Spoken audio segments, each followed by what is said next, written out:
পৌষ মাসে যাদের জন্ম, পৌষ মাসে জন্মালে জাতক পরোপকারী, পিতৃবৃত্তিহীন, বিধিজ্ঞ, মন্ত্রণাপটু, কষ্টার্জিতর্থ, ব্যয়শীল, কৃশদেহ হয়।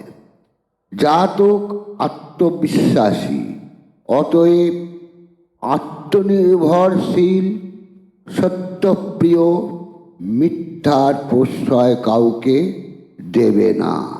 সত্যকে রক্ষা করার জন্য অপরকে অপ্রিয় সত্য বলতে মোটেই দ্বিধাবোধ করবে না। এই জন্যে অনেক লোক শত্রুভাবাপন্ন হবে, নিজ খুব শৃঙ্খলা ও নিয়ম অনুযায়ী চলা পছন্দ করবে। নিজের ও পরের ত্রুটি সহজেই সে অনুভব করবে। সত্য পথে চলা ও সত্যকে প্রতিষ্ঠিত করা জাতকের মুখ্য উদ্দেশ্য থাকে। প্রত্যক্ষ বিষয়ে সে প্রতি কার্যে, দর্শন এবং বিজ্ঞান চর্চায় নূতন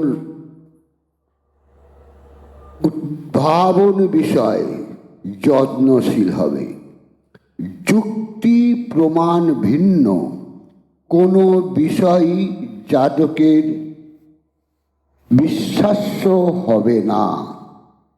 বিজ্ঞান, দর্শন ও আধ্যাত্মিক ব্যাপারে জাতকের বিশেষ আগ্রহ হবে। বিজ্ঞান বলে নূতন কিছু আবিষ্কার করাও জাতকের পক্ষে অসম্ভব নয়। আধ্যাত্মিকতা ও অতীন্দ্রিয় বিষয়ে চিন্তায় হৃদয়ে গ্লানি দূর হয়ে প্রেম ও ভক্তিতে পরিণত হবে। এক ধরনের কাজের চেয়ে স্বাধীন চিন্তায় নূতন রকমের কাজই বেশি পছন্দ হবে। জাতক আত্মবিভানী, নিজ প্রভুত্ব সব বিষয়ে বজায় রাখতে সর্বদা সচেষ্ট থাকবে। নিজ প্রয়োজনে পরের অপকারের হলেও সেদিকে ভ্রূক্ষেপ করবে না। লোক বিশেষকে উপকার করার চেয়েও জাতি সমাজ দেশের উপকারে যত্নশীল হবে।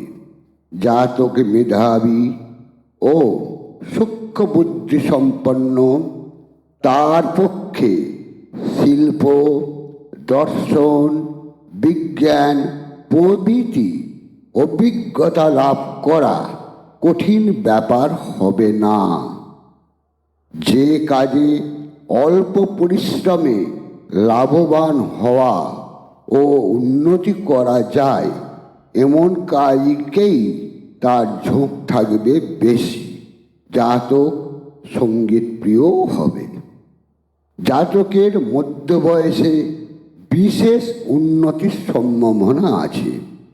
ওই সময়ে কাজকর্মে আপনা হতেই নানা রকম সুযোগ সুবিধা এসে উপস্থিত হবে। অমায়িক মধুর ভাবজনিত ব্যবহারে সুযোগটাকে রক্ষা করতে পারলে তখন তাকে ভাগ্যবান বলা চলবে।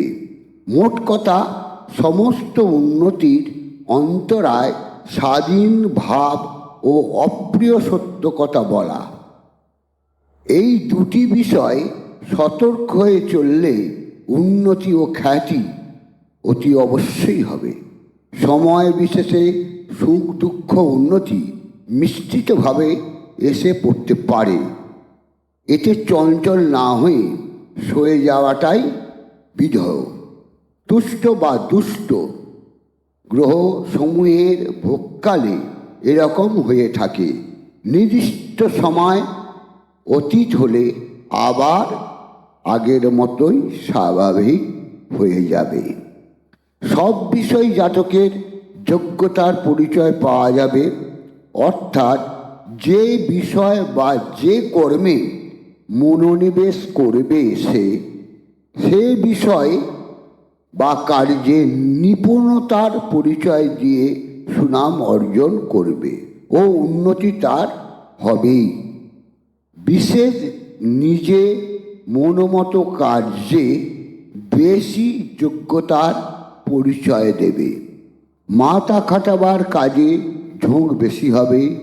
বিজ্ঞান, শিক্ষকতা, আইন বিষয়ে কাজে বিশেষ কৃতিত্বের পরিচয় দিয়ে ভাগ্য উন্নতি করাও সম্ভব হবে।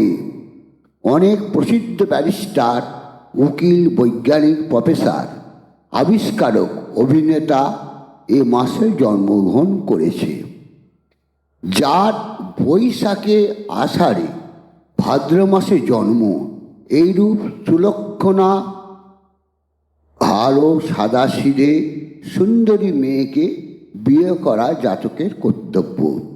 বিবাহ হঠাৎ না করে ভালো করে দেখে শুনে বিয়ে করলে সেটা তাদের দাম্পত্য জীবনে সুখের হবে। জাতক আত্মঅভিমানী, নিজ মতের প্রাধান্য রক্ষা করা এবং স্বক্ষেত্রে সব বিষয় সৃষ্টি হওয়া অসম্ভব নয়। অবশ্য বাইরের লোক কিছুই টের পাবে না, তারা দুজনকেই প্রশংসা করবে। এই মতদ্বৈতের মধ্যে মানসিক অবসাদে কঠিন রোগ পীড়া দুজনেই হতে পারে। এমনই ব্যাপারে সম্ভব নয়, যার ফলে সারা জীবন অনুতাপ নলে দগ্ধ হতে হয়। কাজেই উভয় চরিত্রে সরল ও সহনশীলতা হওয়া আবশ্যক। কন্যার পক্ষে ধনু, মেষ, মিথুন, সিংহ রাশির জাতককে এবং নম্র ভাবাপন্ন পুরুষকে বিবাহ করলে সংসার সুখ ভোগের কারণ হবে। বৈশাখ, পৌষ, আষাঢ়, ভাদ্র মাসে জাত ব্যক্তির সঙ্গে বন্ধুত্ব হবে ও সুখের কারণ হবে। আর যে কোনো মাসে যে কোনো পক্ষে চতুর্থী বা একাদশী তিথিতে যার জন্ম, এমন ব্যক্তির সঙ্গে তার মিত্রতা হতে পারে। স্বাস্থ্য মোটামুটি মন্দ নয়, মধ্যম রকম। বায়ুর প্রবল্য প্রায় সবসময় থাকবে। তার জন্য হৃদরোগ, মাথা ধরা, অনিদ্রা, পেট ফাঁপা, চর্মরোগ প্রভৃতির আশঙ্কা আছে। হঠাৎ কোনো রকম চোট লাগা, রক্ত অল্পতা হওয়া অসম্ভব নয়। নিয়মিত আহার, নিদ্রা, পরিষ্কার হাওয়া যুক্ত ঘরে বাস ও কোনো রকম সামান্য ব্যায়াম করা অবশ্য কর্তব্য। সৎচর্চা, সৎগ্রন্থপাঠ, সৎসঙ্গ করা স্বাস্থ্য রক্ষার প্রধান উপায়। কঠোর পরিশ্রম ও দুশ্চিন্তা কম করাই ভালো। এদের শুভ পাথর হল রক্তমুখী নীলা বা জারকান ব্যবহার করতে পারে।